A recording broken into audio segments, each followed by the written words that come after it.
These cars might look like miniature NASCAR machines, but the real question is, do they drive as good as they look? Welcome to the channel, and I'm Paul.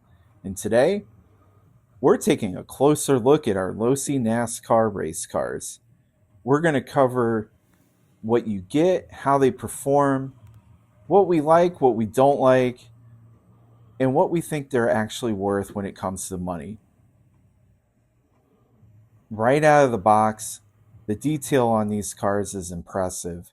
They capture the look of a real NASCAR stock car, from the body shape and graphics all the way down to the stance. But looks are only part of the story, because once these cars hit the pavement or the track in High Banks and Morris, that is where things get interesting. We're going to test the speed, the handling, the durability, the battery life, and see how easy these cars are to control. We'll also talk about who these cars are really made for, and whether you're an experienced racer, a NASCAR fan, or just a parent like me looking for something that you and your kids can enjoy. And of course, we're going to let it all hang out on the high banks and see what these things can really do. So, are the Losi NASCARs legitimate hobby grade racers, or are you mostly paying for the NASCAR name? Let's find out.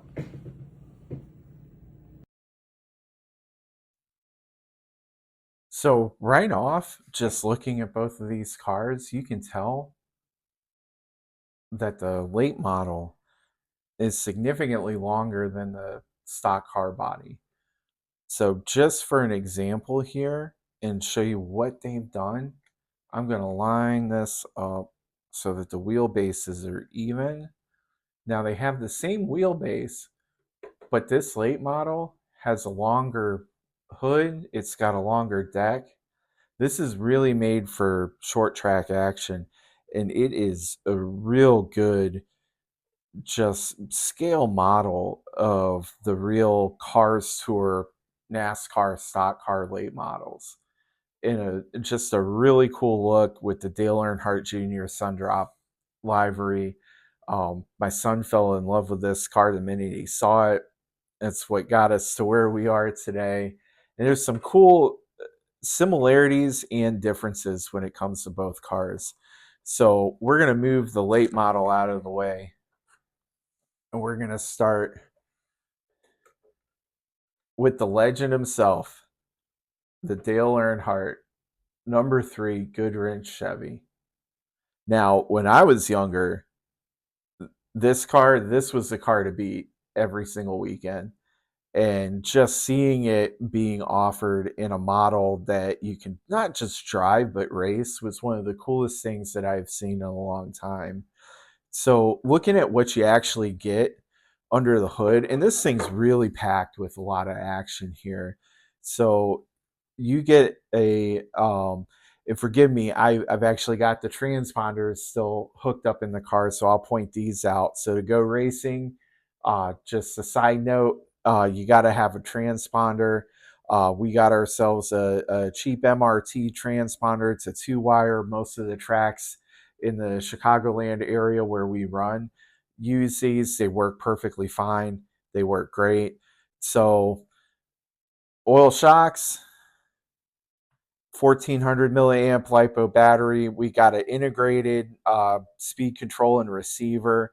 This is your basic 19 turn. I believe it's a 19 turn or 20 turn. Actually, excuse me, 21 turn stock Grom brush motor. So we race these in the what's called a box stock class. Now this class is really awesome, and why I like it is, especially for a dad like me, I can actually just go and buy these cars, do some tire prep, get the batteries charged up, put a transponder in it, and legitimately me and my son went racing. And that's really cool, and I think it's a breath of fresh air that this hobby actually needs in order to continue to survive. A couple of cool features here. You got a Velcro battery strip.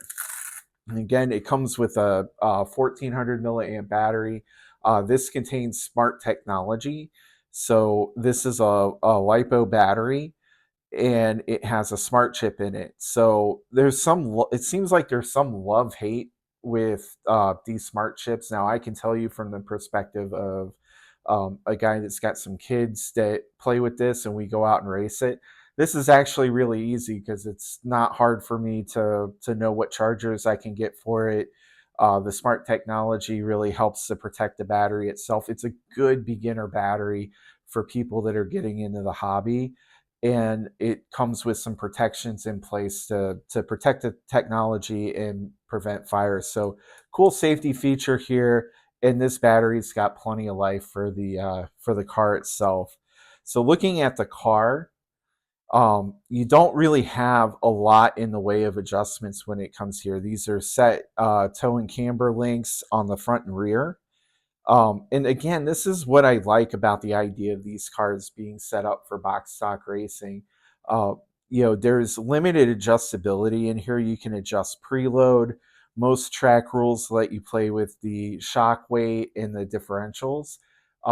But outside of that, oiling bearings, breaking in the motor really well. There's not a whole lot that you can do to these, and it really puts the hands in the driver. And it's a good way for my son, for me, to really learn the ropes when it comes to racing and actually get to enjoy it too. Because I mean, tell me, how fun is it to be able to go out and run this car on the track? Totally cool. And the bodies that they make for these, I may post a picture up in the description a little bit later. These cars can also be set up for VTA racing now. They've got a Mustang and a Camaro body and VTA tires. So what that does, it's a spec tire for the VTA, for their version of the VTA class. It's got a more narrow front tire, a little bit more wider rear tire, and then they come with classic 69 and 70 Mustang and Camaro bodies. So again, just some really cool features there. Shocks are completely adjustable. I've got mine adjusted all the way down, but you can adjust the preload. Again, something that's really cool when it comes to this. Shocks work perfectly fine. Um, the tires. Now, the one thing I did note about these tires, so on the inside of the tire, it has a 8 millimeter hex. That's different from the standard 12 millimeter. But realistically, most of the tires that are offered for these cars in this racing class, they're going to be your stock Losi Goodyear tires for most racing facilities, maybe the soft compound, and then Proline offers a couple of different tire options when it comes to those two, including dirt tires, rain tires, and then they also offer a medium and soft compound as well. So there's just a ton of options when it comes to, um, really being able to tune and set the car up without going overkill on price. The cost to go racing, if you were to look at it without a car like this, is probably somewhere in the um, $1,000 to $2,000 range. I legitimately got me and my son set up, both cars, a charger, a couple other pieces of equipment, and I was somewhere under, I would say, about $600 to $700, and that's for two cars, not just one. Um, so moving on here, it's got, on the stock car, you've got the front splitter, which is what you see on the modern stock car. And then on the back, you've got this rear diffuser, which is exactly the same as what you typically see on the modern stock cars and the cars that they race today. This is based off of the Arma Grom chassis. So it's actually super dependable and reliable. I do know that a couple of weak points are the differentials. But again, when it comes to an inexpensive price point, for this particular car, I paid about $169. For my son's late model, I paid about $200. This is a very inexpensive price point, so let's be realistic. They gotta save money somewhere. So the diffs have a habit of, especially if you race them, of blowing up. Obviously, the motors have some sort of limited life to them, but the parts are just super, super cheap to fix. For example, if I had to put a front diff in this, $14. A motor, the local track has them for $17. It's very inexpensive to repair this vehicle, and this is why I like the idea of a company like Losi coming out and using a chassis like the Grom chassis and really making it so that it is spec racer friendly and introducing more people into a really awesome hobby and giving people an alternative today that's going to make it really, really fun. So that is the Dale Earnhardt car. Let's move on to the Dale Jr. late model. And this one's really cool. So some key differences here other than the longer body. You've got the Hoosier tires, which ironically, up here we go. Still got Hoosier on one of them. We have race these, and you can see this thing is absolutely battle tested. My son is 13. He's not driven that much before. And these cars have absolutely taken a beating, and it's amazing what these cars can do. So one cool thing right off the bat about this car, it's got a clipless body system. So to unclip it, you've got a button right here. You need to press the button, and this bad boy pops right off. And then you've got the same chassis, that Grom-based chassis, just like the NASCAR. Difference here, you've got a splitter that's made more for the late model. And this thing is taking some really vicious hits. And yeah, it's dented, but no damage really whatsoever. And then it's got a late model specific rear end. So it's set up for this car. It's set up for the late model. And same shocks, same chassis, same driveline, same engine, same electronics, same battery. So you can actually go and race these together. Realistically, on track, they run about the same speed. And I've got some footage up there that I'm going to throw up that really shows that. And that, again, that is the cool thing about a car class like this. You can have some unique bodies. You can have some unique vehicle setups. Another example of something that we have done is, and I'm going to just move that over here just a little bit.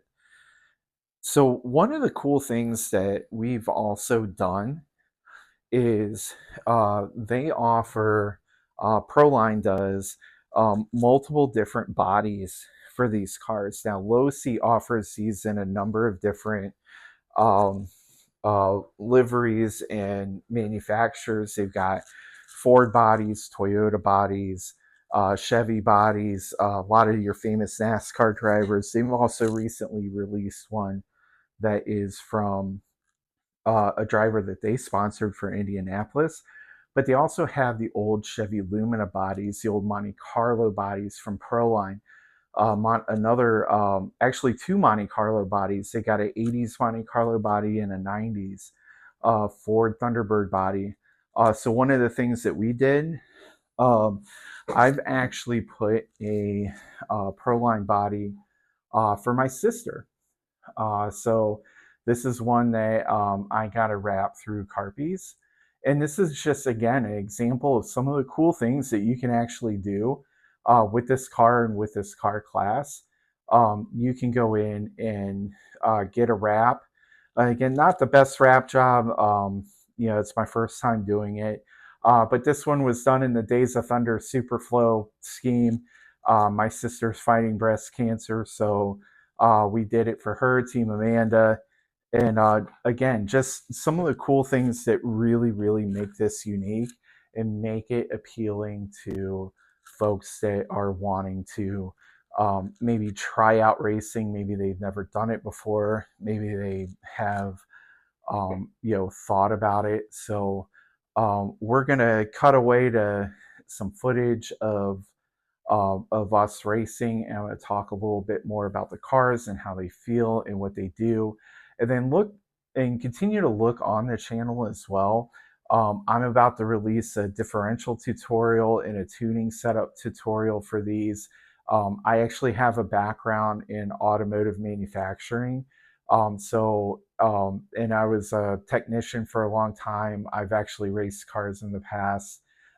So this is something that I'm somewhat versed in. I am by no means a professional RC race car driver, but I am somebody that knows a thing or two. And one of the things that I like to do is actually show what the car does. So I'm going to be releasing a differential tuning video that shows how the car, how you can put different grease inside of these differentials and change how the car handles. How you can put different shock fluid in and how the car handles in real time. I think there's some really cool videos out there that show what a car can, potentially do and how they perform. And we talk about what to do and how to do it, but you don't see a lot out there that actually show the car driving. So we're going to show the car driving in a lot of instances. So that's it for the overall review. Let's hit the track and check out some action with these cars. Buckle down. Oh boy.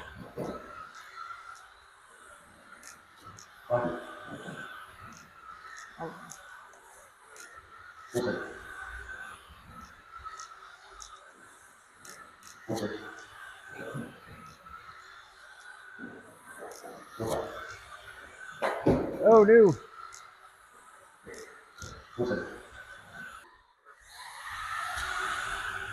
Oh!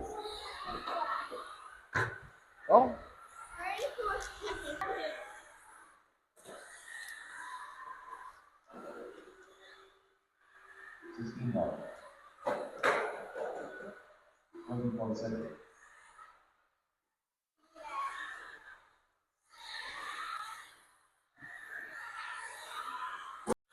All right, so we're back, and hey, given the video, gotta put on the Dale Earnhardt shirt. I mean, seriously, I grew up in the '90s. This is like the coolest release that I could have ever stumbled upon. Definitely raise hail, praise Dale. Just so cool that Losi came out with these cars. So you can see from some of the on-track action, we did the banked oval out at the Thunderdome in Morris, Illinois, and we also did the road course. These cars are true hobby grade cars. You can go and you can pick these up and you can go race them and you can go race them with your kids and you can do something fun. And the cool thing is that if you go out to a lot of these tracks, the people out there are just absolutely amazing. They're wonderful people, and it's good, cheap fun because these cars are not expensive to maintain.